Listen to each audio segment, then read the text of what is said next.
बहुत अच्छा मफलर लेके आई हूँ माँ जी। चल ये तो तूने बहुत अच्छा किया, तेरे पापा इसे देख के खुश हो जाएंगे। लाइए माँ जी, मैं सारे कपड़े अंदर रखाती हूँ। पर बहू, इन सारी शॉपिंग में तो बहुत सारे पैसे खर्च हो गए होंगे। हाँ माँ जी, पैसे तो बहुत खर्च हो गए, पर क्या फर्क पड़ता है, ये आएंगे ना शाम को तो ले लूंगी मैं इनसे और पैसे।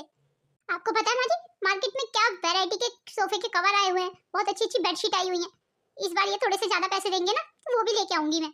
वो तो मेरे पास पैसे नहीं बचे थे माँ जी, अगर मेरे पास पैसे होते ना तो मैं सब चीज अभी खरीद लाती। बस पैसे थोड़े कम पड़ गए माँ जी, इसीलिए थोड़ा कम सामान लेके आ पाई मैं। इतने सारे कपड़े लेके आई है तो 40-50 हजार रुपए तो खर्च करा ही ऑलरेडी।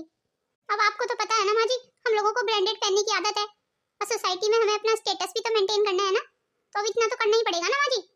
इस बार तो तेरे बाबूजी ने भी सैलरी नहीं दी है मुझे, अब 2-4 महीने में तेरे बाबूजी भी रिटायर हो जाएंगे ना, फिर घर का सारा भार अरविंद के ऊपर आ जाएगा। पता नहीं अरविंद इतने सारे खर्चों के भार को उठा पाएगा या नहीं।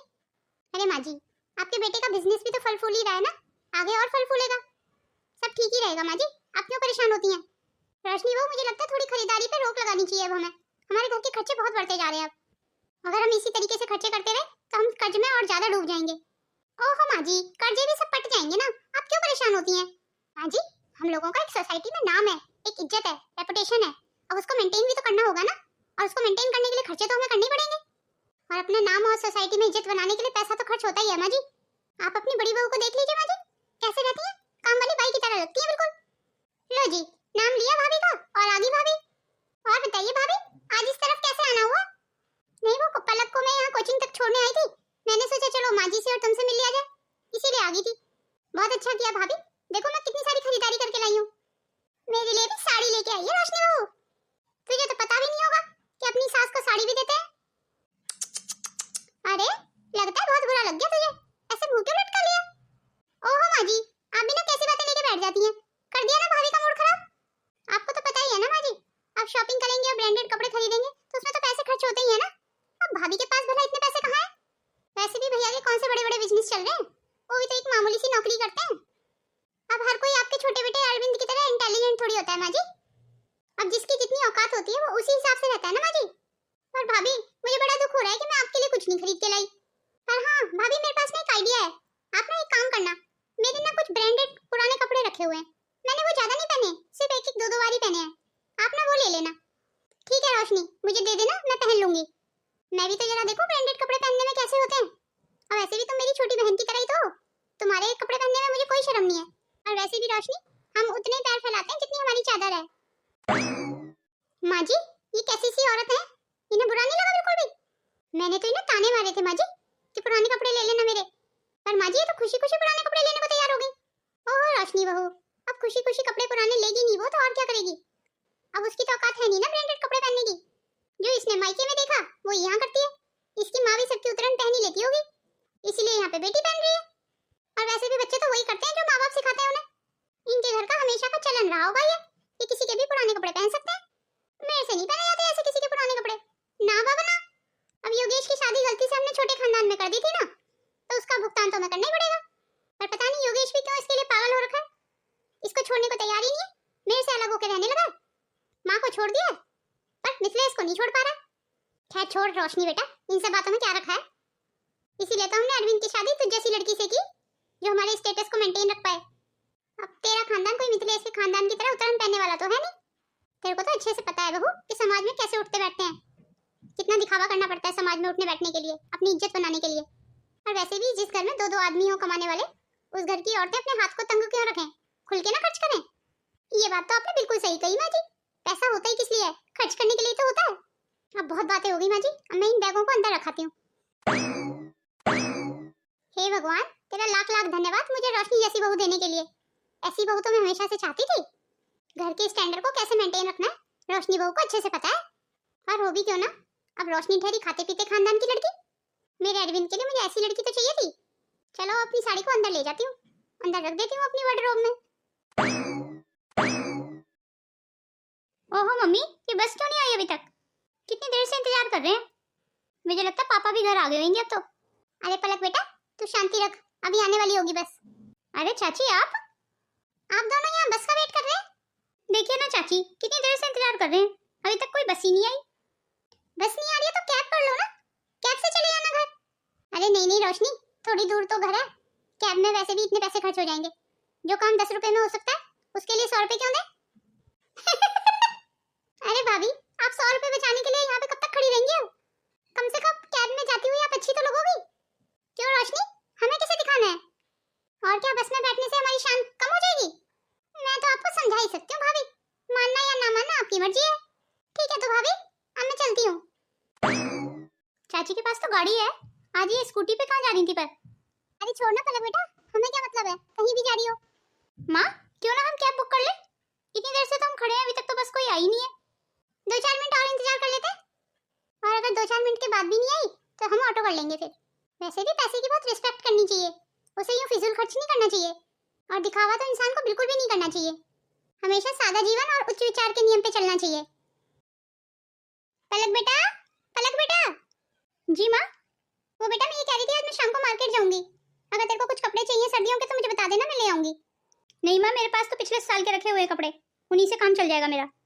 हाँ ये भी ठीक है। चल ठीक है, तो फिर निशांत से पूछ लेती हूँ। निशांत को तो नहीं चाहिए कुछ? पर माँ आप उससे कहाँ पूछोगी, वो तो अपने मैच के प्रैक्टिस पे गया हुआ है। अरे हाँ, मैं तो भूल ही गई थी, उसे तो अपनी मैच की प्रैक्टिस पे जाना था आज। और पलक बेटा, तेरी पढ़ाई कैसी चल रही है? बहुत मेहनत करनी पड़ेगी तेरे को, तुझे इस साल अपना मेडिकल का एग्जाम क्लियर करना है हर हालत में। तुझे हर हालत में डॉक्टर बनना ही होगा। तुझे तो पता है ना पापा तुम लोगों की पढ़ाई के लिए कितनी मेहनत कर रहे हैं। हमें तुम दोनों से बहुत उम्मीद है बेटा। तुझे तो पता है ना, मैंने और तेरे पापा ने तुम दोनों को पढ़ाने के लिए अपने सारे शौक खत्म कर दिए। हाँ माँ, मैं सब जानती हूँ, इसलिए आप बिल्कुल चिंता मत करो, मेरी पढ़ाई बहुत अच्छी चल रही है। मेरी बिटिया रानी, मुझे तुझसे यही उम्मीद थी।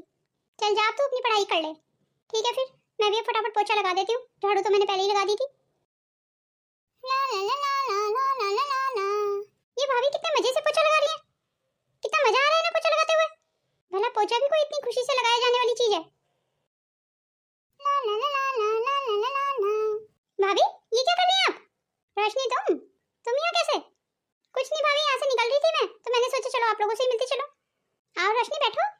भाभी एक बात बताओ, आप क्या खुद पोछा लगाते हो रोज? हाँ, और कौन लगाएगा? अरे भाभी इतनी मेहनत करने की क्या जरूरत है, आप एक काम वाली बाई रख लो ना। पर जैसी साफ सफाई हम खुद कर सकते हैं, ऐसी काम वाली थोड़ी करेगी। काम वाली का कोई एक टाइम तो होता नहीं है, जब मन करता है हम तब आती है वो। तो पूरे दिन क्या मैं बैठी रहूं पोछा लगाने के इंतजार में? इसलिए जब तक मेरे हाथ पैर चल रहे हैं तब तक मैं अपने घर की साफ सफाई खुद ही कर लेती हूँ। और वैसे भी काम वाली कोई फ्री में तो आएगी नहीं, उसे पैसे भी देने पड़ेंगे, तो क्यों फिजूल खर्ची करनी है? और वैसे भी खर्चों का क्या है, खर्चे तो अपने हाथ में ही होते हैं। पर पता है भाभी आपको, आप तो पोछा लगा लेती हो, मैं नहीं लगा सकती पोछा। मैंने आज तक कभी पोछा नहीं लगाया।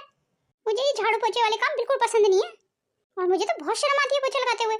किसी ने मुझे देख लिया पोछा लगाते हुए तो किसी ने देख लिया तो देख लिया, अपने घर का काम करते हुए मैं कैसी शर्म।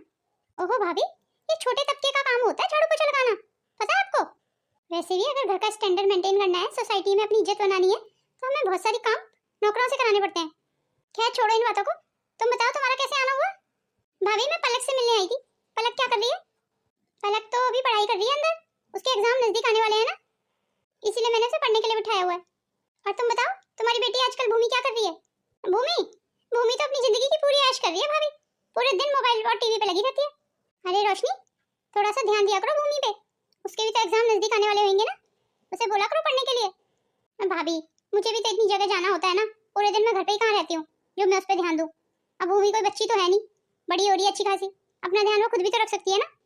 और वैसे भी भूमि को पढ़ लिख के करना क्या है भाभी, शादी करके चले जाना है। पर मुझे लगता है लड़कियों को ज्यादा पढ़ाई करनी चाहिए ताकि वो अपने पैरों पे खड़ी हो सके। भगवान ना करे मेरी भूमि को नौकरी करने की जरूरत पड़े भाभी, उसकी शादी हम अच्छे घर में करेंगे जहाँ पैसा ही पैसा होगा। बात पैसे की नहीं है रोशनी, बात इंडिपेंडेंट होने की है। अगर भूमि दूसरे घर में जाएगी भी तो वहाँ पति के ऊपर डिपेंडेबल रहेगी।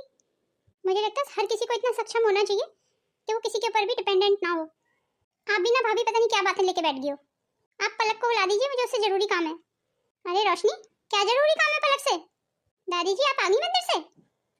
कहीं लगू दादी माँ, खुश रहे रोशनी बहू, चल उठ जा। और बता रोशनी बेटा, तेरी सास के क्या हाल है? माँ जी बिल्कुल ठीक है दादी माँ।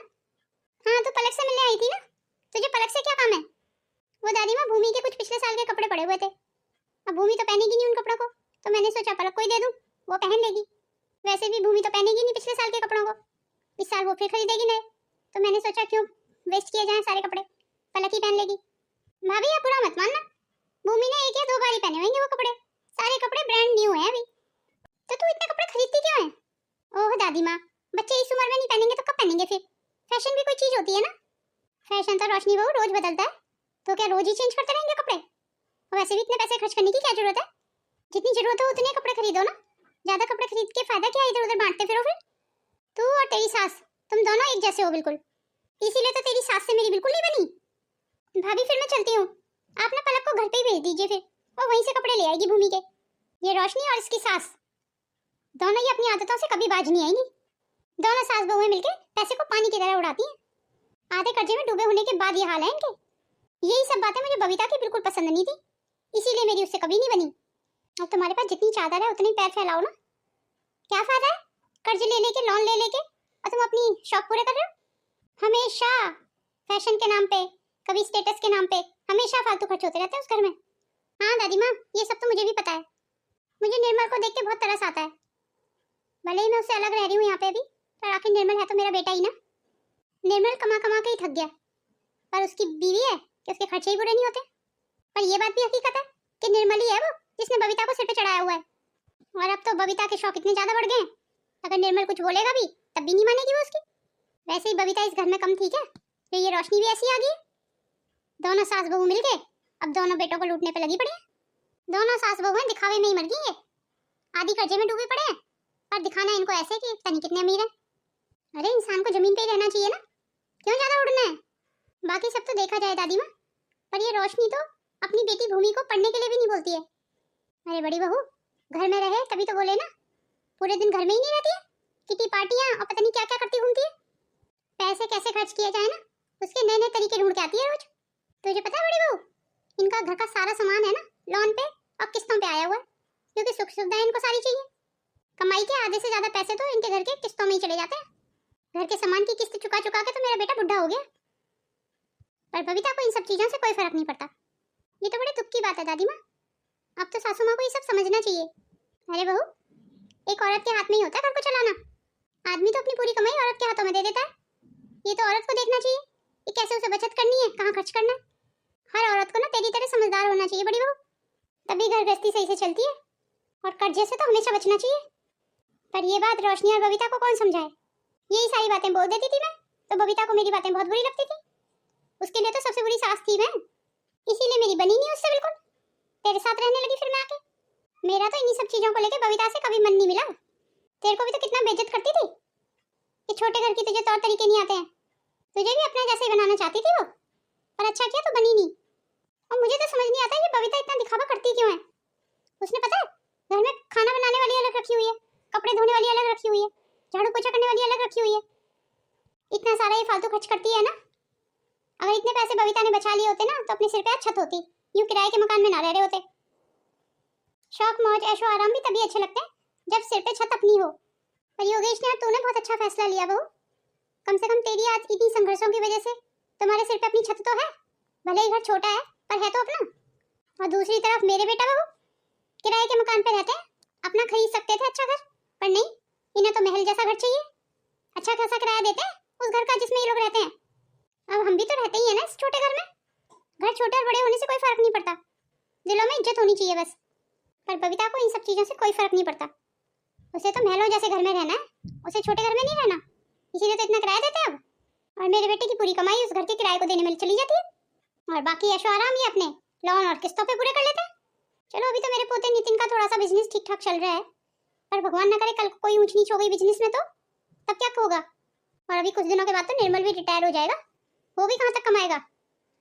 निर्मल के रिटायर होने के बाद इस घर का किराया कौन देगा। मैं तो बहुत सोच सोच के परेशान रहती हूँ, फिर क्या होगा इन लोगों का। चल ठीक है बड़ी बहू, मैं जरा निर्मल से मिलके आती हूँ। ठीक है दादी माँ, आप जाइए। वैसे दादी माँ की सारी बातों में दम तो है, दादी माँ अपनी जगह बिल्कुल सही है, सारी गलती मम्मी जी की है।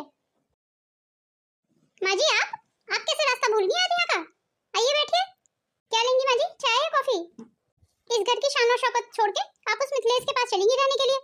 जब हमने मिथिलेश को इस घर से अलग कर ही दिया था तो आपको क्या जरूरत थी उसके पास रहने की। भला कौन सी सास अपने बेटे बहू को छोड़ के जाती है। पर आप तो अपने पोते और पोते बहू के पास चली गई। क्यों बबीता बहू, तूने अपने बेटे बहू को नहीं छोड़ दिया। सेम बात तो तुझ पे भी लागू होती है, तो आप मिथिलेश से मेरी तुलना करेंगी अब। मैं तो एक कायदे वाली बात कर रही हूँ, तेरी बात का ही जवाब दे रही हूँ।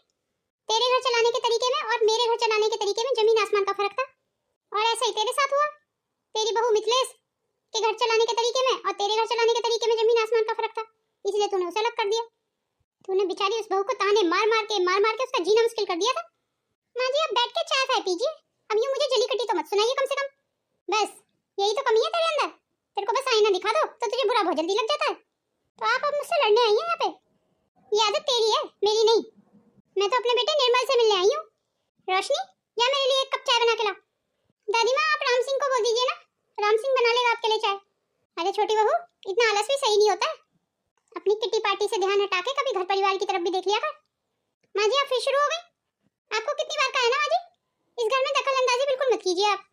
देख बहू, पुरानी सोच जरूर है मेरी, पर ये बाल मैंने धूप में सफेद नहीं किए हैं, तजुर्बे से कह रही हूँ। तुम दोनों अपने घर परिवार पे भी ध्यान दे लो जरा आप, और अपनी चादर के हिसाब से पैर फैलाओ। तो माँ जी, आपने हमारे कौन से पैर देख लिए चादर से निकलते हुए? अब आप क्या चाहती हैं, हम लोग जीना छोड़ दें? तो बिल्कुल नहीं बदली बबीता, जैसे पहले थी ना ऐसे ही आ जाए। खैर ये सब बात छोड़िए। माँ जी, मुझे आपसे एक जरूरी बात करनी है। हाँ बोल रोशनी, क्या कहना चाहती है? माँ जी, वो भूमि का ना जन्मदिन आ रहा है, तो मैं सोच रही हूँ अच्छे से मनाएंगे उसका जन्मदिन।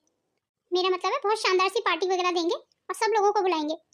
तेरा जो मन करे ना बहू वो कर ले, तो तेरे को किसने रोका है? तो फिर ठीक है माँ जी, और इसी बहाने से बहुत सारी शॉपिंग भी हो जाएगी माँ जी। मैं तो एक अपने लिए एक ड्रेस भी देखा हूँ, ओनली 20,000 रुपए की है माँ जी वो। और माँ जी पता है, आपके लिए मैंने साड़ी भी देखी, वो साड़ी 25,000 रुपए की थी। पर साड़ी इतनी सुंदर साड़ी थी ना माँ जी कि आप फंक्शन में आप दिखाई देंगी। बबीता, रोशनी, मैं जा रही हूँ अब। अरे माँ जी रुकिए ना, चाय फाय पी के जाइए। नहीं बहू, अब चाय नहीं पी रही। ये माँ जी भी ना जब भी आती है ना तभी सारा मूड खराब कर देती है। जब देखो तब यही बोलती रहती है, अपनी चादर से ज्यादा पैर फैला रहे हो, अपनी चादर से ज्यादा पैर फैला रहे हो।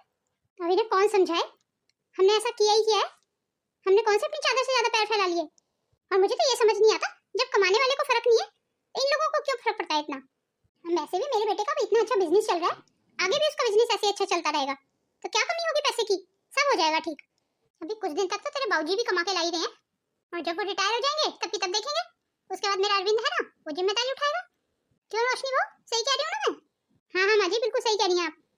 ठीक है माँ जी, फिर मैं भूमि के जन्मदिन की तैयारियां कर लेती हूँ। पर वो मुझे एक बात समझ नहीं आ रही है, हम तो वैसे इतने कर्जे में डूबे हुए हैं, उसका जन्मदिन मनाने के लिए इतने सारे पैसे कहाँ से आएंगे हमारे पास? माँ जी, वो जो घर के किराए के पैसे रखे हुए हैं ना, मैं सोच रही हूँ उसी से मना लेते हैं अभी हम भूमि का जन्मदिन। पर बहू, तेरे बाबूजी को और अरविंद को ये बात पता चल गई तो? अरे माँ जी, उन्हें नहीं पता चलेगा। उन्हें कैसे पता चलेगा? मैं मकान मालिक से खुद बात कर लूंगी इस बारे में, अगले महीने दे दूंगी ना मैं सारे पैसे फिर। और अगर पता चल गया तब की तब देखेंगे। वैसे भी मकान मालिक को हर महीने किराया तो मैं ही दे के आती हूँ। बड़ी सियानी है वैसे तो, आपसे ही सीख रही हूँ माँ जी सब कुछ। आपको पता है माँ जी, आजकल पलक ना बच्चों को ट्यूशन पढ़ाने लगी है। हाँ, अब योगेश की तनख्वाह में गुजारा नहीं चलता होगा, बच्चे भी बड़े बड़े हो रहे हैं, पलक को भेज दिया बेचारी को काम करने के लिए। और आपको पता है माँ जी, भाभी मेरे को बोल रही थी कि मैं भूमि को बोलूं कि वो भी पार्ट टाइम जॉब कर ले कोई। आप ही बताइए माँ जी, भला भूमि पार्ट टाइम जॉब करती हुई अच्छी लगेगी? और अगर मेरी भूमि पार्ट टाइम जॉब करने जाएगी तो समाज में क्या इज्जत रह जाएगी हमारी? हाँ बहू, ये बात तो तूने सही कही, तुझे किसी की बातों में आने की जरूरत नहीं है, तो वही कर जो तेरा मन कर रहा है। अभी तो मेरा मन सिर्फ भूमि का जन्मदिन मनाने का ही कर रहा है माँ जी। बहुत सारी तैयारियां करनी है माँ जी, बहुत सारी शॉपिंग भी करनी है।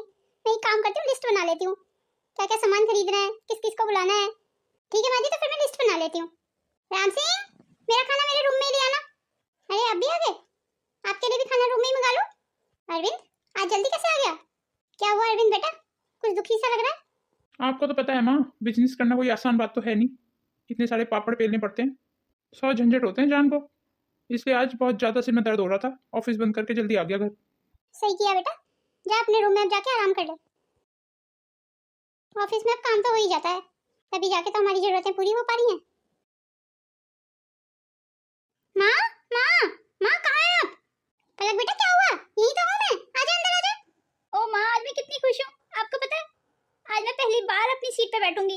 आज मैं डॉक्टर बन गई माँ, अब मैं लोगों का इलाज किया करूंगी माँ। मुझे तो तेरी काबिलियत पे कभी भी शक नहीं था बेटा, मुझे पता था तू एक ना एक दिन डॉक्टर जरूर बनेगी। ये सब आपकी वजह से ही हो पाया है माँ, आप मुझे इतना मोटिवेट ना करती ना तो मैं शायद कभी डॉक्टर ना बन पाती। आज तूने मेरा और अपने पापा का सिर गर्व से ऊंचा कर दिया बेटा। और पता है तुझे एक और खुशखबरी देनी है आज, मैं तेरा इंतजार कर रही थी इसलिए। कैसी खुशखबरी माँ, जल्दी बताइए ना। तुझे पता है निशांत का भी क्रिकेट टीम में सिलेक्शन हो गया है, वो भी अब देश के लिए क्रिकेट खेलेगा।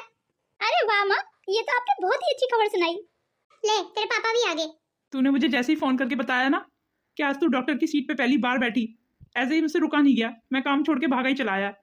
चलो आज अपनी खुशी को सेलिब्रेट करते हैं, कहीं बाहर चलते हैं घूमने, डिनर करके आएंगे। सुनो जी, मुझे कुछ पैसों की जरूरत थी। रोशनी अभी तुम जाओ यहाँ से, मेरे पास पैसे नहीं है अभी। और तुम तो ये जानती हो ना कि मेरा काम बहुत मंदा चल रहा है, फिर भी तुम पैसे मांगने आ गई मुझसे। तुम्हें तो पता है ना, पापा भी अब पैसे से हेल्प नहीं करते हैं। अब सारा घर का खर्चा मुझे ही करना पड़ता है, मैं नहीं मैनेज कर पा रहा हूँ इतना। पापा इस घर का किराया देते थे, उससे बहुत हेल्प हो जाती थी। मैं अब इतना पैसा कहाँ से लाऊं? ये क्या कह रहे हो तुम? अगर पैसे नहीं दोगे तो हम अपनी एनिवर्सरी कैसे सेलिब्रेट करेंगे? और मैंने तो अपने सारे दोस्तों को बोल दिया है कि हम अपनी एनिवर्सरी पे बहुत बड़ी पार्टी देंगे। और अगर मैंने पार्टी नहीं दी तो सारे दोस्त मेरा मजाक उड़ाएंगे। मेरी तो बहुत इंसल्ट हो जाएगी सबके सामने। समाज में मैं क्या मुंह दिखाऊंगी? अब तुम्हें कैसे ना कैसे करके तो पैसों का इंतजाम करना ही पड़ेगा। तुम्हें एक बार की बात समझ में नहीं आती है? तुमसे बोले ना मेरे पास पैसे नहीं है, जाओ यहाँ से। अरे क्या हुआ? इतनी तेज क्यों शोर मचा रहे हो? जाओ रोशनी यहाँ से, तुमने मेरी जिंदगी नरक कर रखी है। यहाँ पे अरविंद कौन है? इंस्पेक्टर साहब, आपको अरविंद से क्या काम है? यही है अरविंद, अरविंद मेरा बेटा है। मिस्टर अरविंद, तुम्हें मेरे साथ पुलिस स्टेशन चलना पड़ेगा। पर इंस्पेक्टर साहब, मैंने कुछ नहीं किया। सारे मुजरिम अरेस्ट होने से पहले ऐसे ही बोलते हैं। अब जो भी कुछ कहना है ना, थाने में जाके कहना। चलो मेरे साथ। ये अरविंद को इंस्पेक्टर साहब कहाँ लेके जा रहे हैं?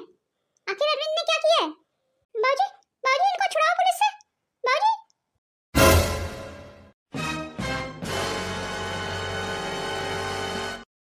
भाभी भाभी भाभी। अरे ये तो रोशनी की आवाज है। क्या हुआ रोशनी? तुम इतनी घबराई हुई क्यों? ओ भाभी, अरविंद को पुलिस पकड़ के लेगी। अरविंद को पुलिस पकड़ के लेगी? पर क्यों? वो तो मुझे भी नहीं पता भैया। मिथिलेश, मैं अभी पुलिस स्टेशन होके आता हूँ। और ये सुन के बाबूजी भी बेहोश होके गिर गए। उनको भी अभी हॉस्पिटल में एडमिट कराया भैया। सुनो जी, मैं हॉस्पिटल का निपटाती हूँ, आप पुलिस स्टेशन होके आओ। चलिए भाभी, मेरे साथ जल्दी चलिए। डॉक्टर साहब, मेरे पति को क्या हुआ है? ठीक तो हो जाएंगे ना वो? उन्हें कार्डियक अरेस्ट हुआ है, उनका तुरंत ऑपरेशन करना पड़ेगा हमें। आप लोग जितना जल्दी हो सके उतना जल्दी 4 लाख रुपए काउंटर पे जमा करा दीजिए, ताकि हम इनका ऑपरेशन कर पाए। आ गए तुम लोग? हम तुम्हारा इंतजार कर रहे थे। निर्मल बेटा, अब तेरी तबीयत कैसी है? माँ, मैं बिल्कुल ठीक हूँ, आप परेशान मत हो। आज अगर योगेश नहीं होता ना, तो मेरा सारा परिवार बिखर गया होता। क्यों बबीता बहू, आज पैसे की अहमियत समझ आई? बस मैं यही नहीं चाहती थी कि तुम्हें ये दिन देखना पड़े, पर भगवान ने तुम्हें वो दिन दिखा दिया ना आज। मैं हमेशा तेरे से बोलती रही कि ज्यादा खर्चे मत कर, ज्यादा खर्चे मत कर, भविष्य के लिए पैसे बचा के रख, पर तूने मेरी एक ना सुनी। तुझे अपनी बड़ी बहू के घर आने में घुटन महसूस होती थी ना, क्योंकि उसका घर छोटा था, पर तुझे आज यहीं आना पड़ गया ना। आज मिथिलेश बहू की समझदारी काम आई ना। और मेरा योगेश अरविंद को पुलिस से बचा के लाया। योगेश ने अपनी गारंटी दी थी, तभी अरविंद को छोड़ा है पुलिस वालों ने। नहीं तो अरविंद ने तो जेल जाने की पूरी तैयारी कर रखी थी। धोखाधड़ी के केस में बुरी तरह से फंसी गया था अरविंद तो। आप सही कह रही हैं माँ, और इन सब में कहीं ना कहीं बबीता ही नहीं, मैं भी जिम्मेदार हूँ माँ। अगर घर की औरत समझदार ना हो तो मर्द को तो समझदारी दिखानी चाहिए ना माँ। आज बबीता के अंधाधुंध खर्चों की वजह से इस मुश्किल घड़ी में हमारे पास एक भी पैसा नहीं था। तुझे पता है, तेरे इलाज के लिए 4 लाख रुपए की जरूरत थी, वो भी नहीं थे तुम लोगों के पास। वो तो हमारी पलक अब डॉक्टर बन गई है, अच्छा खासा कमा रही है, तो उसने बहुत मदद कर दी। और बबीता और रोशनी, मैं तुमसे पूछना चाहती हूँ, जिस समाज की तुम दुहाई देते थे, आज वो मदद करने आया? समाज को दिखाने के लिए ही तो तुम दिखावा करते थे कि समाज कुछ ना कह दे। वो क्या कहते थे? क्या मेंटेन करना? हाँ, स्टेटस। हाँ माँ जी, आप बिल्कुल सही कह रही हैं। आप हर जगह सही थी माँ जी, मैं ही गलत थी। मैं ही आपकी बातों को नहीं समझ पाई। पर भगवान ने मुझे ऐसी चोट मारी ना माँ जी कि मैं अर्श से फर्श पे मुंह के बल गिर पड़ी। जीवन की सच्चाई का आज मुझे अंदाजा हो गया है माँ जी। मुझे माफ कर दीजिए माँ जी। और आज मुझे ये बात भी समझ आई माँ जी कि घर की औरत के हाथ में ही सब कुछ होता है, वो चाहे ना तो सब कुछ कर सकती है। मिथिलेश बहू, मैं तेरी भी गुनहगार हूँ, मुझे माफ कर दे। माँ जी, आप ऐसा कह के ना मुझे शर्मिंदा कर रही हैं। अरे भाई, अब सब रोने धोने वाली बातें करोगे या चाय नाश्ते का भी इंतजाम करोगे? आखिर आज बाबूजी इतने दिनों के बाद हॉस्पिटल से घर आए हैं, तो सेलिब्रेशन तो बनता है। मैं अभी लाई जी सबके लिए चाय नाश्ता। मिथिलेश बहू, चल मैं भी चल रही हूँ तेरे साथ आज किचन में। आज किचन में मैं भी तेरे साथ काम कराऊंगी। और भाभी, मैं भी चल रही हूँ आपके साथ, मैं भी किचन में काम करूंगी आज। आज मेरा पूरा परिवार एक साथ है। आज मुझसे ज्यादा खुश कोई नहीं हो सकता। मुझे अपने बहू बेटे जो वापस मिल गए। पर अरविंद, मुझे तुझसे शिकायत है, तुझे ये सब गलत काम करने की क्या जरूरत थी? माँ जी, रोशनी हर समय मुझ पे पैसे लाने का प्रेशर बना के रखती थी। मैं इतने पैसे कहाँ से लाता माँ जी, इसलिए मुझे ये सब करना पड़ा। पर तूने मासूम लोगों को गुमराह करके पैसे कमाने की कोशिश की। तूने लोगों से धोखाधड़ी की, इतने सारे लोगों के सपनों को तोड़ा। ये तूने बहुत गलत किया अरविंद। अब दादी माँ छोड़ो ना इन सब बातों को, मैं आप सबका गुनहगार हूँ, मुझे माफ़ कर दीजिए। देख बेटा, मेरी हमेशा एक बात याद रखना, कभी भी अपने स्वार्थ के लिए ना दूसरे लोगों का बुरा नहीं करना। हाँ दादी माँ, आप सही कह रही हैं, मैं अच्छे से समझ गया, मैं आगे से ध्यान रखूंगा। मुझे अब कोई बिजनेस नहीं करना दादी माँ, मैं भी अब कोई नौकरी करूंगा ताकि मैं इज्जत से 4 पैसे कमा सकूं और अपने परिवार का पेट पाल सकूं। तूने तो अपने चलते अपने दोनों बच्चों पे भी ध्यान नहीं दिया, दोनों के दोनों नालायक हैं। आज पलक को देख, डॉक्टर बन गई है और निशांत क्रिकेट टीम में सेलेक्ट हो गया है, और तेरे दोनों बच्चे वहीं के वहीं रह गए। इस मुश्किल घड़ी में भी उन्हें ब्रांडेड कपड़े चाहिए और ब्रांडेड चीजें चाहिए, वो इस स्थिति को समझ ही नहीं रहे। तुम लोगों ने आदत ही उनको इतनी गंदी डाल दी है, क्या वो समझने को तैयार ही नहीं है किसी चीज को? अब तो वक्त लगेगा उन्हें सुधरने में। आप सही कह रही हैं दादी माँ, मुझे अपने बच्चों पर भी ध्यान देना चाहिए था। शायद तुम दोनों के ध्यान देने से बच्चे दोबारा से सही रास्ते पे आ जाएं। मैं भगवान से यही प्रार्थना करूंगी। तू हमेशा पैसा कमाने में ही लगा रहा, बच्चों पे ध्यान ही नहीं दिया। घर कैसे चलाते हैं, बच्चों को कैसे पालते हैं, ये तू अपने बड़े भाई योगेश से सीख। और अंत में सबसे मैं यही कहना चाहूंगी कि पैसा कमाते कमाते कहीं ऐसा ना हो कि अपने बच्चों से ध्यान हट जाए और आपके बच्चे बिगड़ जाएं, क्योंकि हर माँ बाप का अनमोल धन तो उनके बच्चे ही होते हैं, पैसा नहीं। ये बात तो आपने लाख रुपए की दादी माँ। आप सब लोग अंदर ही आ जाइए, चाय नाश्ता तैयार है। अरविंद, जो हुआ सो हुआ, अब मुंह लटका मत ऐसे, चल खुश हो जा और आगे से अपने बच्चों पे और अपनी घर गृहस्थी पे ध्यान देना। ये ठीक है दादी माँ, आगे से जैसा आप बोलेंगी मैं वैसा ही करूँगा। चलो अब चाय नाश्ता तैयार है।